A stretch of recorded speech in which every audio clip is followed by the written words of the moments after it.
Pada 17 Februari 2021, Pasar Tanah Abang, Jakarta menjadi lokasi pertama penyuntikan vaksin COVID-19 tahap kedua yang menyasar pada lansia dan petugas publik.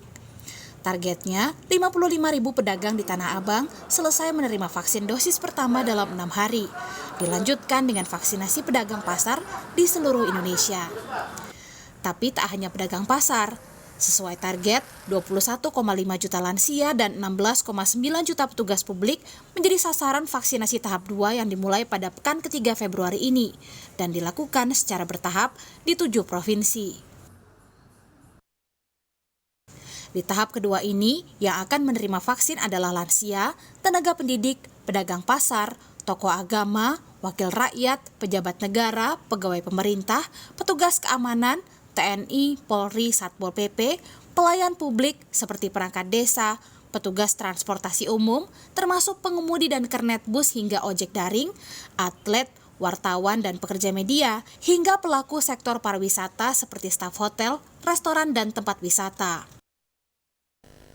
Kita mulai di 7 provinsi di Jawa dan Bali yang juga merupakan zona merah dengan jumlah pasien dan tingkat penyebaran tertinggi di Indonesia. Pemerintah kita tidak asal memilih kenapa harus lansia dan pekerja publik. Kenapa para ahli memprioritaskan kelompok tersebut? Kelompok masyarakat yang masuk dalam prioritas vaksinasi tahap kedua ini merupakan kelompok masyarakat yang memiliki interaksi dan mobilitas yang tinggi, sehingga sangat rentan terhadap virus COVID-19. Targetnya vaksinasi COVID-19 tahap kedua bisa selesai pada Mei 2021. Jika Anda termasuk dalam kelompok penerima vaksin tahap kedua ini, untuk bisa mendapat vaksinasi ada 3 mekanisme pendaftaran yang harus dilakukan. Yang pertama, institusi bisa mendaftarkan anggotanya secara online lewat sistem P-Care. Untuk lansia bisa datang membawa KTP karena data diambil dari Dukcapil Kemendagri. Anda juga bisa mendaftar manual lewat institusi masing-masing atau lewat fasilitas kesehatan terdekat seperti puskesmas.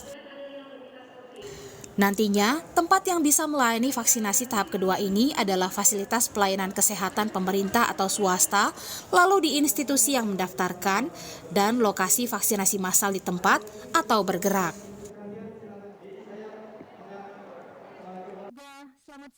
Meski Presiden telah menerbitkan Perpres yang mengatur sanksi bagi warga yang menolak divaksinasi, namun juru bicara Presiden Fajrul Rahman memastikan ancaman sanksi tak akan diutamakan.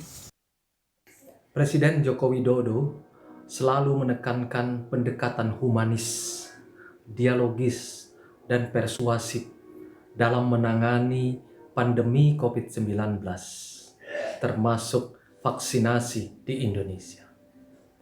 Gotong royong dan kesukarelaan 181,5 juta rakyat Indonesia yang akan divaksinasi lebih diutamakan daripada sanksi administrasi dan sanksi pidana yang secara positif ada di dalam Perpres nomor 14 tahun 2021 maupun Undang-Undang nomor 4 tahun 1984 tentang wabah penyakit menular.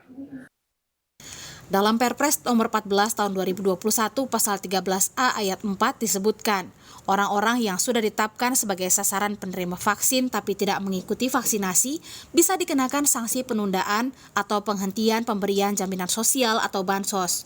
Juga bisa dikenakan sanksi penundaan atau penghentian layanan administrasi pemerintahan dan atau denda. Di pasal 13B juga disebutkan, setiap warga yang menolak vaksinasi dapat dikenakan sanksi sesuai ketentuan Undang-Undang tentang wabah penyakit menular.